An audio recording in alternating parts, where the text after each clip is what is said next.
नमस्कार, आप सभी का स्वागत है हमारे यूट्यूब चैनल पे। आज हम पढ़ेंगे कक्षा 11th की एनसीईआरटी और जो हमारा चैप्टर नंबर 2 है। आज आपको बताते हैं, कल हम प्रोटोजोआ, यूग्लोनाइड और अपवंग कवक के बारे में पढ़े थे। तो आज हमारा टॉपिक है कवक। कवक क्या होता है उसके बारे में पढ़ेंगे। आपको बताते हैं कि परपोषी जीवों में फंजाई जो कवक है का जीव जगत विशेष क्या अद्भुत स्थान है। क्या है विशेष अद्भुत स्थान है?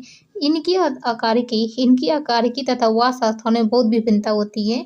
जो इनकी स्ट्रक्चर और क्या होता है आकार की, और जो उनका है वास जहाँ ये रहते हैं वो वास स्थान में क्या बहुत विभिन्नता होती है।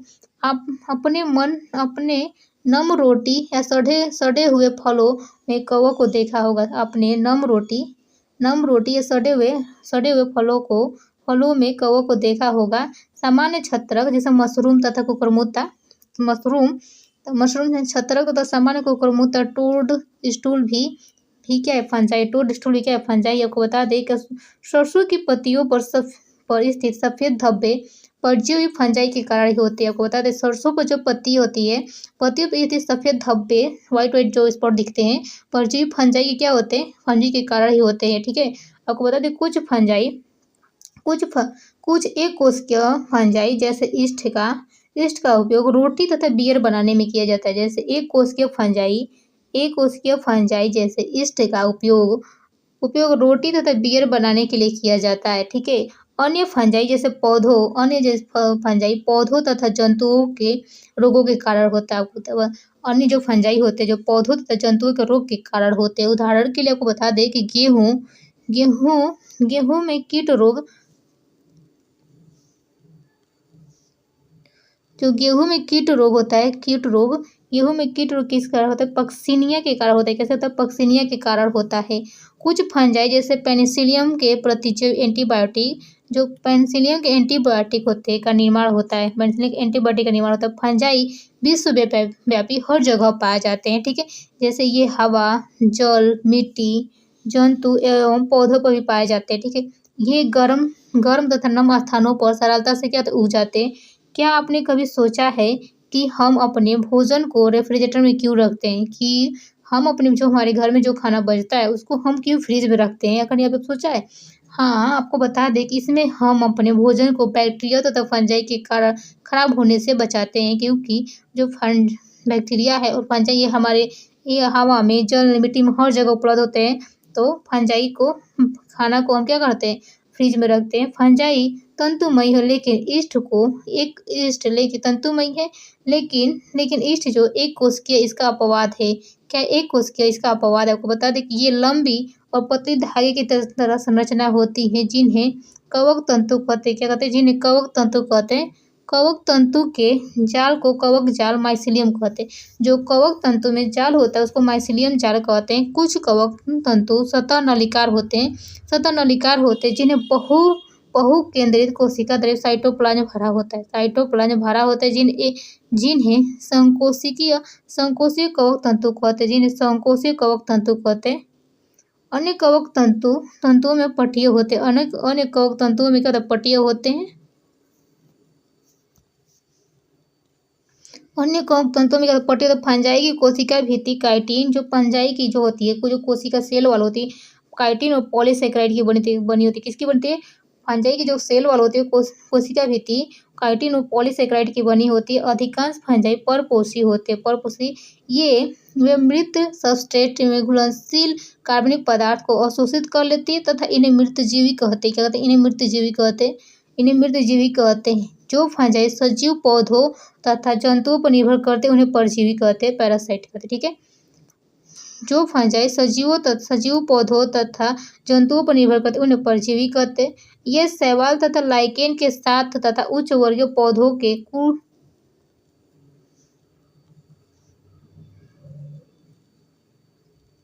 ये शैवाल तथा लाइकेन के साथ तथा उच्च वर्गीय पौधों के साथ कवक मूल बनाकर भी रह सकते हैं। आपको ऐसी फंजाई सहजीवी कहलाती है। क्या सहजीवी कहलाती है? आपको बता दें कि शैवाल तथा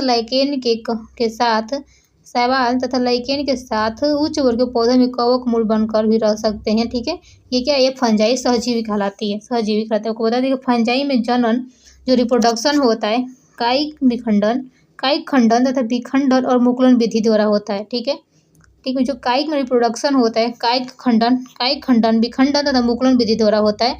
जो एसेक्सुअल रिप्रोडक्शन मतलब अलैंगिक जनन बीजाणु जिसे कोनिडिया कहते हैं, जिसे अलैंगिक या एसेक्सुअल रिप्रोडक्शन बीजाणु जिसे कोनिडिया कहते हैं, या कोनिडिया कहते हैं, अथवा धानी बीजाणु तथा चल बीजाणु द्वारा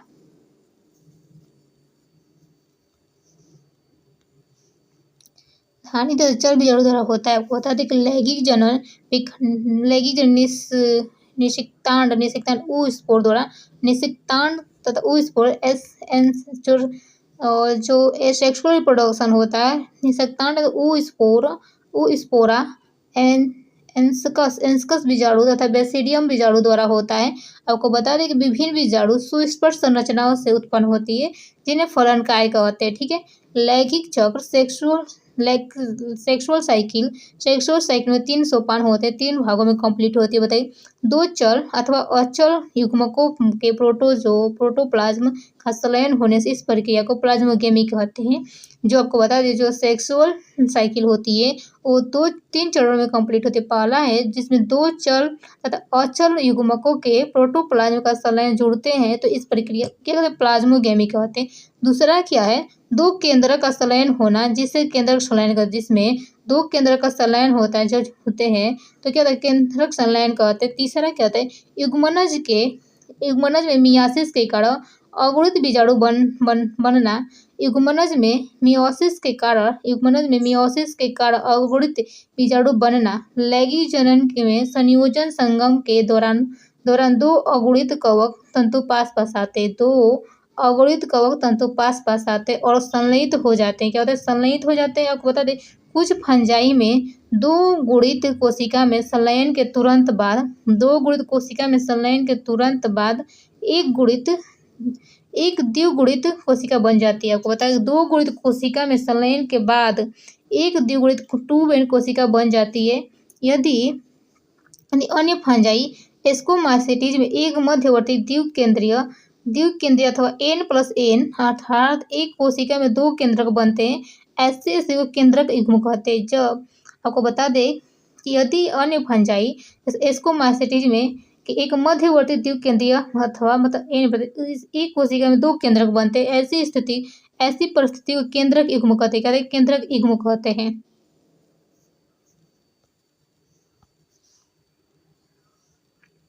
केंद्रक युग्म कहते तथा इस अवस्था को फंगस की द्विकेंद्रक प्रवस्था कहते। इस अवस्था को फंगस की द्विकेंद्रक प्रवस्था कहते हैं। बाद में पैतृक केंद्रक संलयन हो जाते हैं। बाद में पैतृक केंद्रक संलयन और कोशिका द्विगुणित बन जाती है।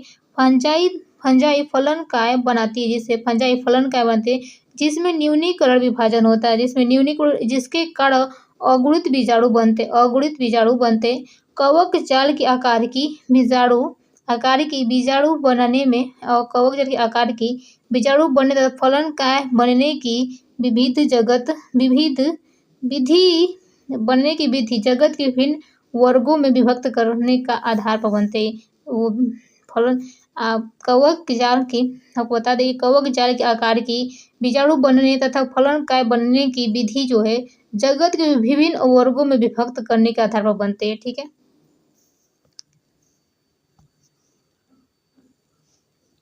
अभी तो हमने कवक के बारे में पढ़ा, पूरा कवक के बारे में कंप्लीट किया, और हमारा अगला टॉपिक फाइकोमाइसीटीज का, तो उसके बारे में पढ़ेंगे। फाइकोमाइसीटीज, ठीक है, फाइकोमाइसीटीज जलीय आवासों,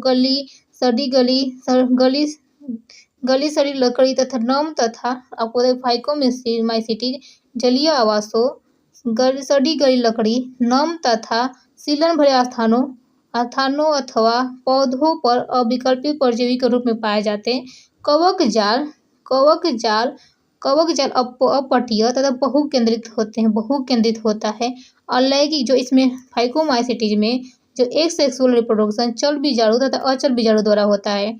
जो भी फाइकोमाइसीट एक प्रकार कवक है, जिसमें जो फाइकोमाइसीट में जितने भी है इसमें जो फाइकोमाइसीटीज में जो एसेक्सुअल तथा अलैंगिक जनन चल बीजाणु तथा अचल बीजाणु द्वारा होता है। ये बीजाणु ये बीजाणु धानी में अंतर्जातीय उत्पन्न होते हैं और दो युग्मकों के संलयन से युग्माणु बनता है। दो युग्मकों के संलयन से युग्माणु बनते हैं। इन युग्मकों की आकार की एक जैसी अथवा भिन्न समयुग्मिक तथा भिन्न असमयुग्मिक अथवा विषमयुग्मिक हो सकती है। आपको बता दें इसके सामान्य उदाहरण जैसे म्यूकर, राइजोपस, रोटी के कवक पहले बता चुके हैं। और एलिबुगो क्या होता है? एक सरसों पर परजीवी फंजाई। एलिबुगो क्या होता है? एलिबुगो सरसों पर फंजाई परजीवी होता है। ठीक है। फाइकोमाइसीटी जो जलीय आवास गलीसड़ी नमी लकड़ी स्थानों सीलन बड़े स्थानों पर पाए जाते हैं। पौधों पर अविकल्पीय परजीवी के रूप में पाए जाते हैं। कवक जाल जो अपटीय तथा बहुकेंद्रित होता है, जिनमें फाइकोमाइसीटी में जो अलैंगिक जनन चल बीजाणु तथा अचल बीजाणु द्वारा होता है। ये बीजाणु क्या होते हैं? धानी में अंतर्जातीय उत्पन्न होते हैं। धानी में अंतर्जातीय उत्पन्न होते हैं। दो युग्मकों के संलयन से युग्माणु बनते हैं और इन युग्मकों की आकार एक जैसी तथा विभिन्न असमक युग्मिक तथा विषम युग्मिक हो सकते हैं। ठीक है। इसके सामान्य उदाहरण जैसे म्यूकर, राइजोपस। जैसे राइजोपस क्या होता है? रोटी के कवक पहले हम बता चुके हैं। एल्बुगो जो सरसों पर परजीवी के रूप में पाई जाती है, जो वो कवक होते हैं। अब हमारा दूसरा टॉपिक एस्कोमाइसीटीज क्या होता है? एस्कोमाइसीटीज कहाँ पाए जाते हैं उसके बारे में देखेंगे। एस्कोमाइसीटीज होता है क्या उसके बारे में देखेंगे।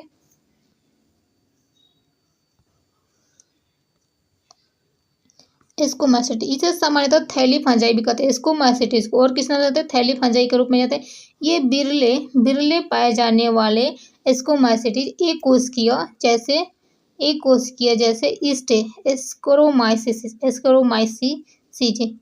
के अलावा ये बहुकोशिकीय जैसे पेनिसिलियम होती है। ये मृतजीवी अपघटक परजीवी तथा समलरागी होते हैं। समलरागी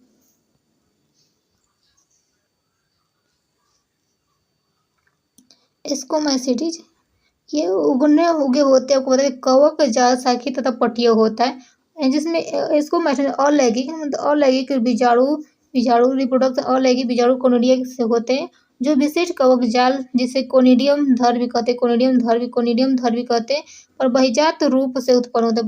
बहिजात रूप से क्या होता है? उत्पन्न होते हैं। कोनिडियम अंकुरित होकर कवक जाल बनाते हैं। लैंगिक बीजाणु को एस्कस बीजाणु कहते हैं। ये बीजाणु थैलीसम एस्कस में अंतर्जातीय रूप से उत्पन्न होते हैं। अंतर्जातीय रूप से क्या होता है? उत्पन्न होते हैं। ये एसाई एक कवक एस्कस जो विभिन्न प्रकार के फलन काय में लगी रहती है, जिन्हें हम एस्कोकार्प कहते हैं। क्या एस्कोकार्प कहते हैं? इसके कुछ उदाहरण होते हैं जैसे एस्परजिलस,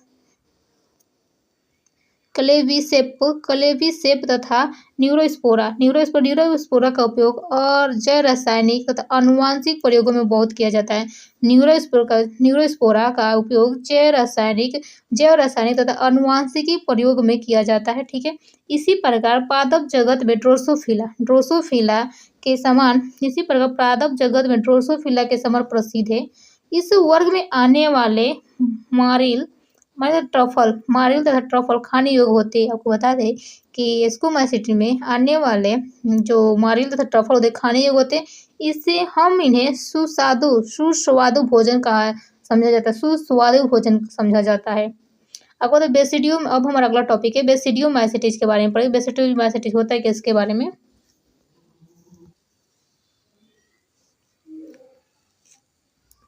बेसिडियोमाइसीटीज के अज्ञात सामान्य प्रकार को बताओ। मशरूम, ब्रेक फंजाई तथा पफबाल।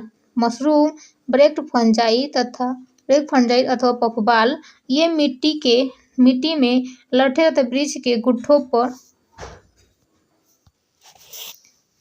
आपको बता दें कि बेसिडियोमाइसीटीज में अज्ञात सामान्य प्रकार है जैसे मशरूम, ब्रेक फंजाई तथा पफबाल। ठीक है। ये मिट्टी में लठे तथा वृक्ष के टूटों पर सजीव पादप के अंदर परजीवी के रूप में उगते हैं। जैसे वो बता दें जैसे कीट तथा कंड। कवक जाल शाखित तथा पटिया होता है। इसमें अलैंगिक बीजाणु प्राय नहीं होते। आपको बता दीजिए, लेकिन कायिक जनन खंडन विधि द्वारा बहुत सामान्य इसमें लैंगिक अंग नहीं होते हैं। लेकिन इसमें प्लाज्मोगेमी विभिन्न स्ट्रनो वाली दो काय की कोशिकाओं तथा 3 प्रारूप के संलयन से होता है। इसमें बनने वाली संरचना द्विकेंद्रीय होती है। बनने वाली संरचना क्या द्विकेंद्रीय होती है। इसमें अंततः बेसिडियम बनते हैं। बेसिडियम के अंदर संलयन कैरियोगामी या तथा मियोसिस होता है। बेसिडियम के अंदर संलयन जो होता है कैरियोगामी तथा मियोसिस होता है, जिसके कारण 4 बेसिडियम जीव और बीजाणु बनते हैं। जिसके कारण 4 बेसिडियम जीव बीजाणु बनते हैं। बेसिडियम बीजाणु तथा बेसिडियम बहिर्जात उत्पन्न होते। बेसिडियम बीजाणु बेसिडियम पर बहिर्जात उत्पन्न होते। बेसिडियम फलनकाय में लगे रहते, जिससे बेसिडियो कार्प कहते हैं। इसके कुछ सामान्य उदाहरण एगेरिकस तथा ऑस्ट्रिलेगो तथा पक्सिनिया या कीट फंगस कहते हैं। हमारा अगला टॉपिक ड्यूटेरियोमाइसीट्स क्या होता है। ड्यूटेरियोमाइसीट्स इसके बारे में पढ़ेंगे। ड्यूटेरियोमाइसीट्स इसे पराग अपूर्ण कवक भी कहते हैं। क्या कहते हैं? अपूर्ण कवक। ये पूर्ण से डेवलप नहीं होता, ठीक है। क्योंकि आपको बता दें क्योंकि इसे केवल अलैंगिक तथा कायिक प्रवस्था ही ज्ञात हो पाई। आपको बता दें क्योंकि जो इसको अपूर्ण कवक क्यों कहते हैं, क्योंकि इसमें जो केवल अलैंगिक तथा कायिक प्रवस्था ही ज्ञात हो पाई है। जब इस फंजाई में लैंगिक प्रवस्था की खोज हो जाती है तब इसे उसके उचित वर्ग में रख दिया जाएगा। यह अभी संभव नहीं हुआ है। इसको अपूर्ण कवक क्यों कहते हैं? क्योंकि इसमें अलैंगिक तथा कायिक प्रवस्था ही ज्ञात हो पाई है, लेकिन इसमें लैंगिक प्रवस्था की खोज नहीं हो पाई है। जब इसकी खोज हो जाएगी तब इसको उचित वर्ग में रख दिया जाएगा, ठीक है।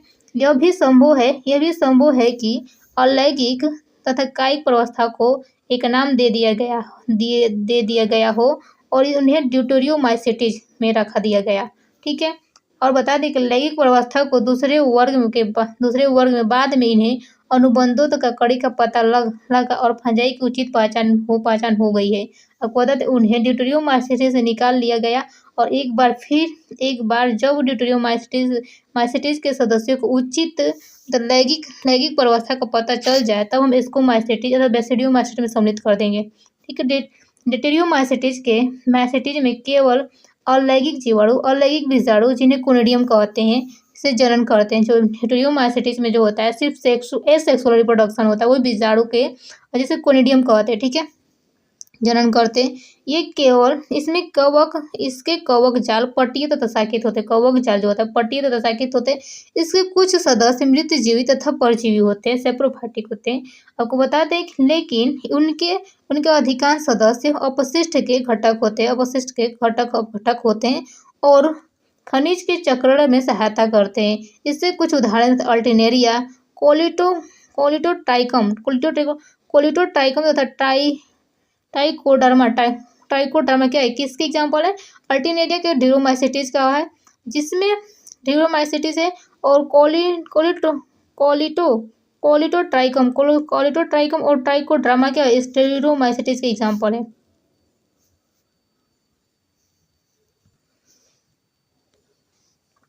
तो हमारा अगला टॉपिक है पादप जगत या प्लांटी किंगडम क्या होता है उसके बारे में पढ़ेंगे। पादप जगत में वे सभी जीव आते हैं जो यूकेरियोटिक है। क्या आपको बता दें कि पादप जगत में वे सभी जीव आते हैं जो यूकेरियोटिक है, जिनमें क्या होता है, क्लोरोफिल होते हैं। ऐसे जीवों को पादप कहते हैं, ठीक है। इनमें से कुछ पादप जैसे कीटभक्षी पौधों तथा परजीवी आंशिक रूप से विषमपोषी होते हैं। ब्लैडर वॉर्ट तथा बीनस फ्लाई ट्रैप कीटभक्षी पौधों के और अमरबेल स्कूटा परजीवी के उदाहरण है। आपको बता दें पादप कोशिका में कोशिका भित्ति होती है जो सेलुलोज की बनी होती है, और इसकी संरचना के बारे में विस्तृत विवरण अध्याय 3 में पढ़ेंगे, ठीक है। आपको बता दें कि प्लांटी जगत में शैवाल, ब्रायोफाइटा, टेरिडोफाइटा, जिम्नो तथा एंजियोस्पर्म आते हैं। आपको बताते हैं कि प्लांटी जगत में कौन कौन आता है। प्लांटी जगत में हमारा शैवाल आता है, ब्रायोफाइटा, टेरिडोफाइटा, जिम्नोस्पर्म तथा एंजियोस्पर्म आते हैं, ठीक है। आपको बता दें पादप के जीवन चक्र 2 सुस्पष्ट अवस्थाएं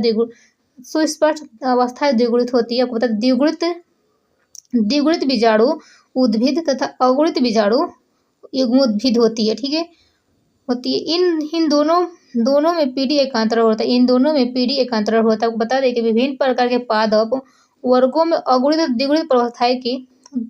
तथा द्विगुणित प्रवस्थाओं की लंबाई लंबाई और ये परिवर्तन मुक्त जीव अथवा दूसरों पर निर्भर के अनुसार विभिन्न है होती है। आपको पता है इग्मनज 2n में मियोसिस विभाजन के द्वारा अगुणित होकर n बीजाणु बनाते हैं। इग्मनज मियोसिस के विभाजन के द्वारा अगुणित बीजाणु बनाते n बनाते। ये बीजाणु अंकुरित होकर जो ये बीजाणु अंकुरित होकर युग्मोद्भिद बनाते हैं। आपको पता है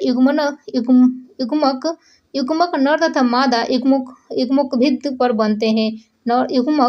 जो युग्मक होता है नर तथा मादा युग्मोद्भिद पर बनते हैं, जो संलयन होकर पुनः द्विगुणित युग्मनज बनाते हैं।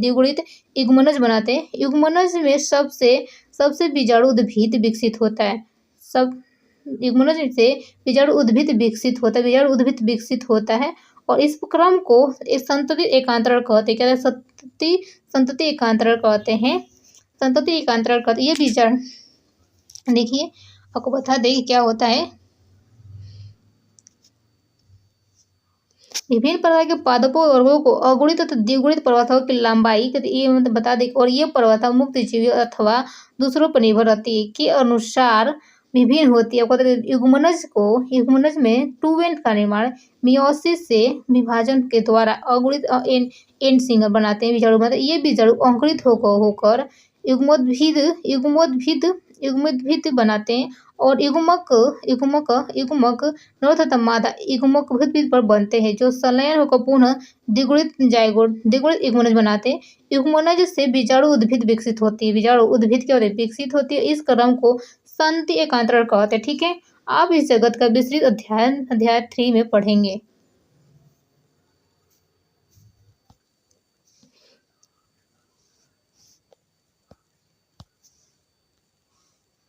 अब हमारा अगला टॉपिक जंतु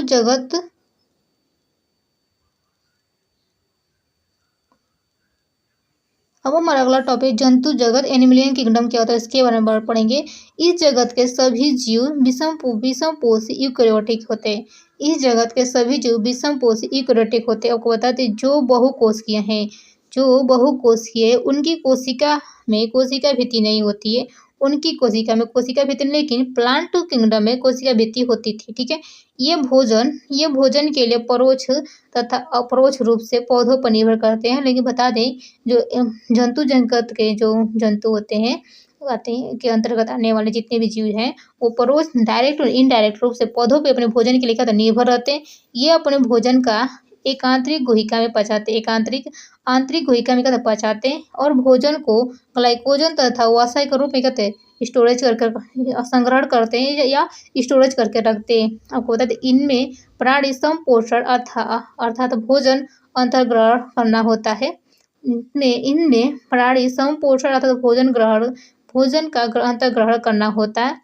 उनमें वृद्धि का एक निर्दिष्ट पैटर्न होता है और वे एक पूर्ण वयस्क जीवन बन जाते हैं, जिसकी सुस्पष्ट आकृति तथा माप होती है। उच्च कोटि के जीवों में विस्तृत संवेदी तथा तंत्रिका प्रेरक क्रिया विधि विकसित होती है। इनमें से अधिकांश छलन करने में सक्षम होते हैं।